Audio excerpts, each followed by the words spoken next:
అందరికీ నమస్కారం. స్టార్ జే మనం న్యూస్కు స్వాగతం. శ్రీ సత్యసాయి జిల్లా పెనుకొండలో హనుమాన్ జయంతి వేడుకలు అంగరంగ వైభవంగా జరిగాయి. వేలాది మంది భక్తులతో చేపట్టిన భారీ శోభయాత్ర పట్టణంలో ఆధ్యాత్మిక వాతావరణాన్ని నింపింది. ఈ వేడుకల్లో రాష్ట్ర బీసీ సంక్షేమ శాఖ మంత్రి సవిత పాల్గొని భక్తులతో కలిసి పూజలు చేశారు. శ్రీ సత్యసాయి జిల్లా పెనుకొండ పట్టణం జై శ్రీరామ్ జై హనుమాన్ నినాదాలతో మారుమోగింది. హనుమాన్ జయంతిని పురస్కరించుకొని భక్తులు భారీ శోభయాత్రను అత్యంత భక్తి శ్రద్ధల మధ్య నిర్వహించారు.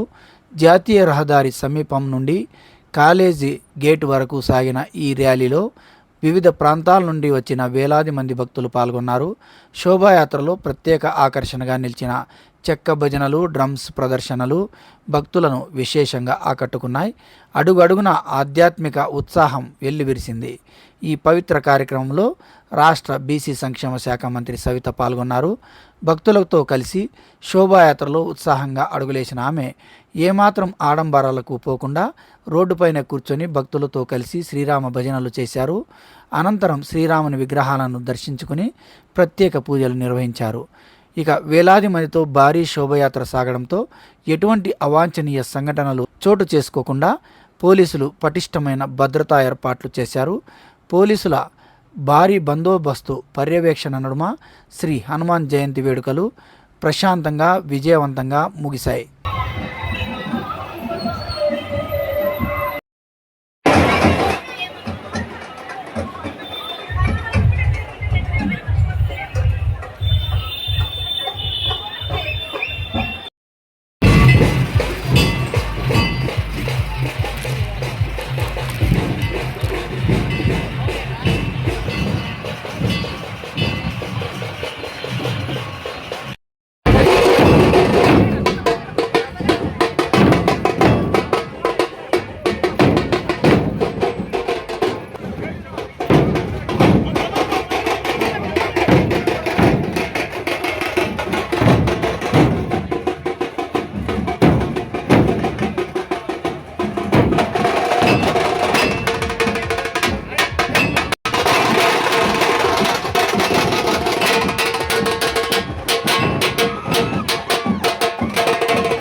जय श्री राम, जय श्री राम, जय श्री राम। बोलो पवन सुत हनुमान की, बोलो पवन सुत हनुमान की। भारत माता की, भारत माता की। పెనుకొండ కాషాయమయంగా మారింది. పెనుకొండలో ఉన్నటువంటి ప్రతి హిందువు కూడాను ఈ కార్యక్రమాన్ని తన ఓన్గా చేసుకొని ప్రతి ఒక్కరూ కూడాను అంగరంగ వైభవంగా ఈ కార్యక్రమాన్ని కోసం ఎదురు చూస్తూ చాలా అద్భుతంగా ఈ కార్యక్రమాన్ని నడిపిస్తూ ఉన్నారు. ఈ కార్యక్రమం కేవలం ఆంజనేయ స్వామి ఊరేగింపు మాత్రమే కాదు, ఇది ఈ ఉత్సవం లాగా మారింది, ఇది ఒక పండుగలాగా మారింది, ఇది ఒక అద్భుతమైనటువంటి అకేషన్ లాగా మారింది. అంత అద్భుతమైనటువంటి అకేషన్ జూన్ 7వ తేదీన పెనుకొండలో మనమందరూ కూడా కలిసి చేస్తున్నాము. ఆంజనేయ స్వామి వారి యొక్క ఆరాధన, ఆంజనేయ స్వామి యొక్క సేవ, ఆంజనేయ స్వామి యొక్క భజన, ఆంజనేయ స్వామి యొక్క కీర్తన, ఆంజనేయ స్వామిలో పెనుకొండ మునిగిపోయింది అనేటువంటి దాంట్లో ఈ జనసందడిని చూస్తూ ఉంటే ఎటువంటి ఆశ్చర్యపోవాల్సిన అవసరం లేదు. అంతేకాకుండా పెనుకొండలో సుమారుగా ఈ రోజున దాదాపు 10 నుంచి 15 వేల మందిగా పైగానే వచ్చి ఈ కార్యక్రమంలో పాల్గొని అన్ని రకాల సహాయాల్ని అందిస్తూ ఈ కార్యక్రమాన్ని జయప్రదం చేశారు. వారందరికీ కూడా హృదయపూర్వకంగా కృతజ్ఞతలు తెలియజేస్తున్నాను. ఇప్పుడే కాసేపు అయింది, ప్రారంభమైంది, ఇంకా ముందు ఉంది, ఇంకా కార్యక్రమాలు ఇంకా చాలా ఉన్నాయి. సాయంకాలం విశిష్ట వ్యక్తులు వారి ఉపన్యాసాలు, వారి కార్యక్రమాలు విశేషంగా ఉన్నాయి. అన్ని కార్యక్రమాలని కూడాను మనమందరూ కూడా కలిసి జయప్రదం చేస్తాము. హనుమత్ భజనతో ఈ కార్యక్రమాన్ని విజయవంతం చేస్తామని ఈ మాటలతో తెలియజేస్తున్నాను. అంతేకాకుండా వచ్చినటువంటి ప్రతి ఒక్క భక్తాదులకు కూడాను మధ్యాహ్న భోజన వ్యవస్థ, రాత్రి భోజన వ్యవస్థ, అన్ని రకాల మజ్జిగ అయిండొచ్చు లేదా నీళ్లు అయిండొచ్చు, అన్ని రకాల వ్యవస్థ కూడాను మనం చేశాము. ఈ కార్యక్రమంలో అందరూ కూడాను వారి తోచిన విధానంగా వారు నీళ్లు అయిండొచ్చు, మజ్జిగ అయిండొచ్చు, అన్ని కూడా ఇచ్చి వారి హనుమత్ భక్తిలో తల్లీనమై ఈ కార్యక్రమాన్ని జయప్రదం చేశారు. వారందరికీ కూడాను హృదయపూర్వక ధన్యవాదాలు. జై శ్రీరామ్. పండుగ ఇంకా కొనసాగుతుంది. పోదామా అక్కడ దాకా? లాస్ట్ వరకు పోదామా? విజయవంతం చేద్దామా? భారత్ మాతా की జై శ్రీరామ్. వందే बोलो पवन सुत हनुमान की, बोलो पवन सुत हनुमान की, बोलो सनातन धर्म की, बोलो सनातन धर्म की, बोलो गंगा माता की, बोलो गौ माता की। जय श्री राम।